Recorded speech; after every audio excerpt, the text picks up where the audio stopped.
Quando vemos todos os problemas graves e que nos assustam na sociedade, buscamos uma solução. A gente procura alguma coisa que possa resolver isso. E muita gente acha que a solução está na religião.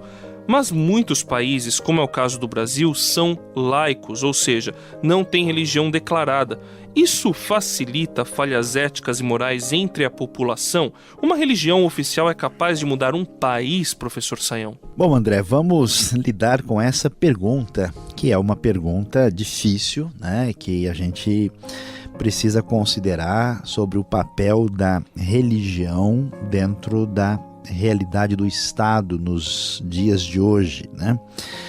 Como é que a gente lida com isso? Bom, em primeiro lugar, a gente precisa olhar um pouquinho para a história, né? Porque a nossa história no Ocidente tem uma referência de que nós, no passado, a maioria dos países, das culturas ocidentais, tiveram uma religião oficial e cresceram na direção de um Estado laico e tiveram experiências complicadas e, de certa forma, experiências positivas também com relação a essa questão. A questão sobre a religião e o Estado, a gente tem que entender que qualquer Estado, por mais que ele venha se chamar laico ou secular, ele tem que se fundamentar numa espécie de visão da realidade, numa cosmovisão. E a pergunta é de onde vem isso, né? Não é possível que a gente tenha um Estado, vamos dizer, filosoficamente neutro, que ele não se fundamente em nada. Então nós temos no Ocidente muitos estados que a gente chama de laicos, mas na verdade certas ideias sobre o amor ao próximo, sobre o valor da vida humana, sobre a própria relação entre os indivíduos na sociedade, são conceitos que não decorrem simplesmente do Estado, vem de uma tradição que tem um fundamento, se a gente quiser chamar religioso ou metafísico ou da história da cultura. Então não é possível que a expressão de fé associada à cosmovisão não tem uma influência na maneira de enxergar a realidade.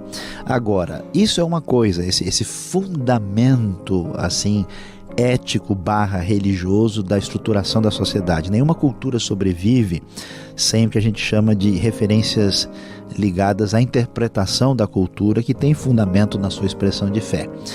Agora, isso é diferente de ter uma religião específica, de um determinado grupo que tem interpretações muito particulares da realidade e que, vamos dizer, controla o Estado para o seu próprio interesse particular. Então, quando a gente tem uma religião oficial que restringe a percepção da realidade e impede a manifestação da liberdade e de um pensamento diferente, aí nós temos um problema de um uso indevido, vamos dizer, da máquina política para interesses religiosos específicos. Então, é impossível, né, não ter uma referência de interpretação da realidade de alguma maneira linkada à fé, mas é complicado permitir que uma religião domine o Estado e, nesse sentido, uma simples religião oficial não vai fazer diferença positivamente num país do ponto de vista da liberdade e de outras coisas importantes na vida política daquele país. Fizemos a pergunta anterior por causa de uma afirmação que o Stanislau nos enviou por e-mail. Ele entende que a igreja não deve se intrometer no funcionamento do Estado laico, que não tem religião. O Brasil não se tornará melhor com o crescimento do movimento evangélico. Podemos concordar com ele? Bom, André, vamos primeiro entender essa questão que o Stanislau nos coloca aqui, né? O que a gente entende por um Estado laico? Um Estado laico é um Estado que não tem preferência de ideias no que diz respeito a especificidades religiosas, ou é um Estado que considera a religião um fenômeno anormal e indevido e que não tem direito de se posicionar na sociedade? Porque a coisa fica um pouquinho preocupante quando a gente vê uma quantidade de manifestações populares. E aí você tem um grupo de artistas que, do ponto de vista do enfoque que eles têm sobre a vida a partir da visão de uma escola X de estética, eles manifestam a sua posição e pedem uma atitude do governo. Aí você tem um grupo lá de pessoas que são filósofos, todo mundo vai lá e coloca a sua placa na rua. Aí quando alguém, de um grupo católico, evangélico, islâmico, judaico, levanta a bandeira e diz, nós somos contra isso, mas a religião não tem nada que interferir. O que é então? Quer dizer que o sujeito religioso é um tipo de indivíduo inferior, assim? O fato dele pagar impostos, dele ser cidadão, ele tem direito, a sua opinião é menos importante que a dos outros? Ele faz parte da sociedade. Por que o filósofo, o sociólogo, o psicólogo e todo outro tipo de pessoa é superior ao teólogo, ao religioso? Então é um negócio complicado, né? O Estado laico não deveria significar um Estado que coloca a religião numa posição de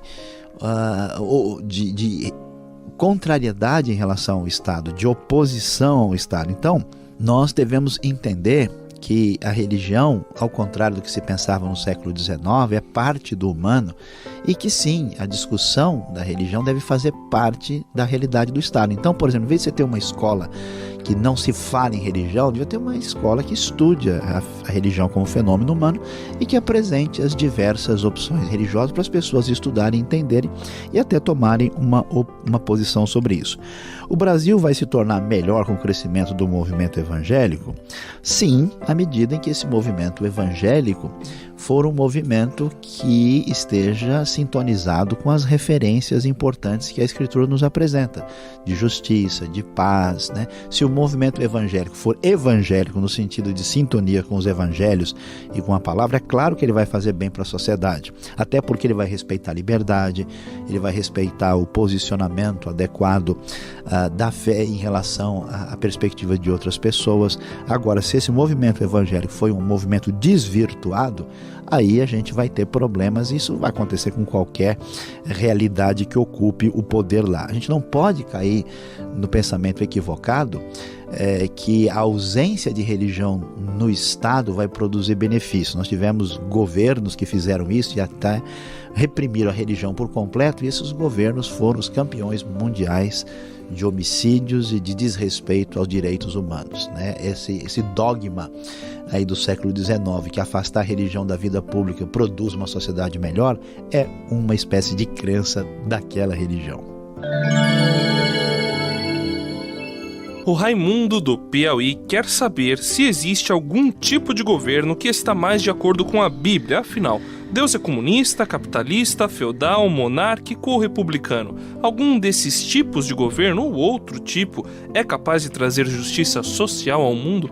Pergunta do Raimundo é uma pergunta difícil, né? Eu diria o seguinte, que nenhum desses governos representa adequadamente uma proposta que aparece na Bíblia. A Bíblia não tem uma proposta política específica para a sociedade. Ela sugere uma coisa interessante, que o governo deste mundo só estará perfeito quando ele estiver plenamente submisso a Deus, e só Deus é rei.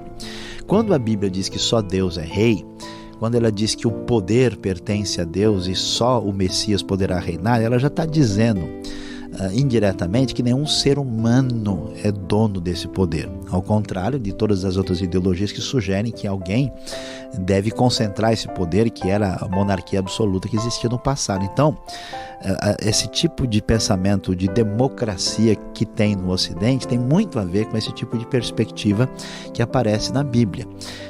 E como é que deve ser um governo? Eu posso dizer que a maneira como o pensamento bíblico se organiza, de mostrar, por exemplo, no Antigo Testamento que existia uma constituição, que era a própria lei, que era capaz de questionar o comportamento do rei, né?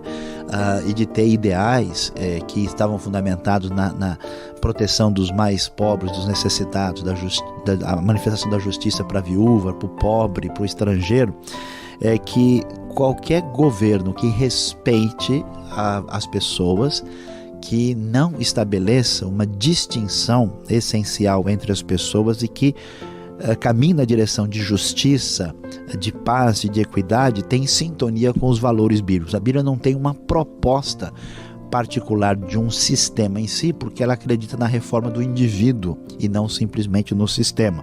Mas a gente pode dizer que há erros grosseiros, tanto no governo comunista como no capitalista, do ponto de vista bíblico, e que uma sociedade onde haja descentralização de poder e manifestação da vontade das pessoas submissa a parâmetros e perspectivas que a própria Bíblia apresenta para nós, que isso está mais próximo de uma manifestação de justiça social no mundo.